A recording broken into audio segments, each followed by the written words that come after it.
Pastor Gianfrancesco, o senhor diz, na sua fala anterior, que tem que casar primeiro, porque se trata de uma aliança, não é isso? Sim.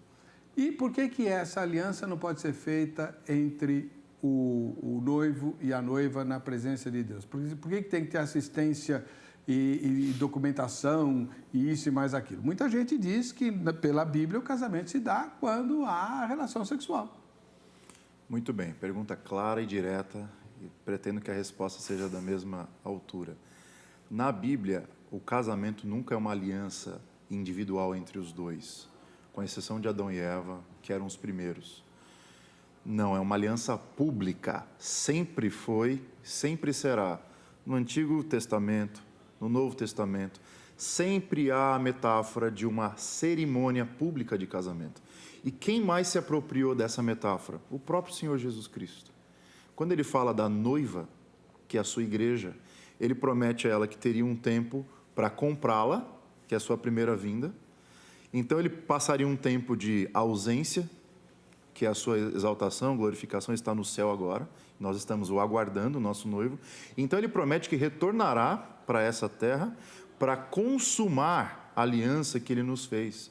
Então nós participaremos das bodas do Cordeiro, que é nada mais, nada menos do que uma celebração de casamento.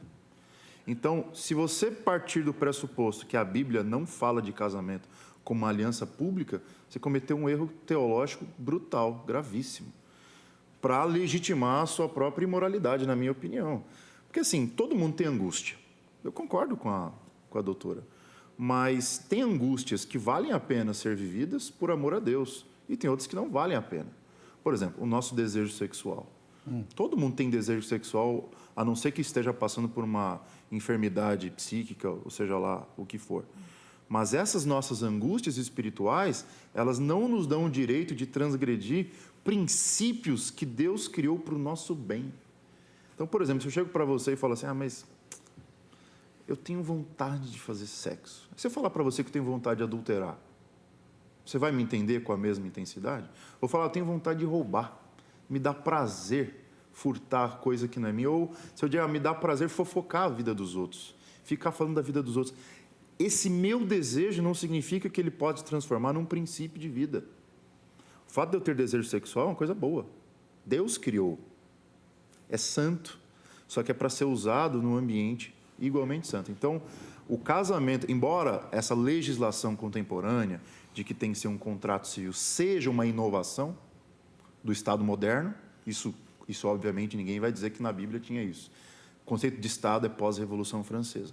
Mas a ideia de que o casamento é uma cerimônia, número 1, espiritual, número 2, de mútuo acordo entre as duas partes, e 3, que é pública, envolvendo testemunhas, uma festa, uma cerimônia perante Deus e perante os homens, isso é ir longe demais, dizer que isso não tem fundamento bíblico. Mas, reverendo, eu gostei da sua resposta, uma das melhores que eu já ouvi nesse assunto. Mas o que tem de neguinho alegando isso, inclusive no Facebook do Vejam Só, né? Alegando, não, na Bíblia tornou-se uma só carne, casou e tal, e não sei o quê.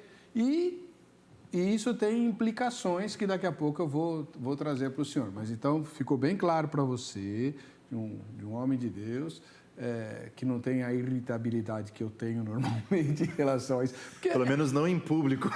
Não, eu estou em público. É um bando de sem vergonha. Um bando de sem vergonha que usa a Bíblia para dobrar as moças. Porque nunca nenhuma moça me escreveu sobre isso. É só homem. Lamentável. Para o senhor também, né? Com certeza. Já fizeram essa alegação. Eu fui pastor de jovens e adolescentes por 10 anos. Então não foi a primeira pessoa que veio me procurar ajuda, a segunda, a terceira nesse assunto.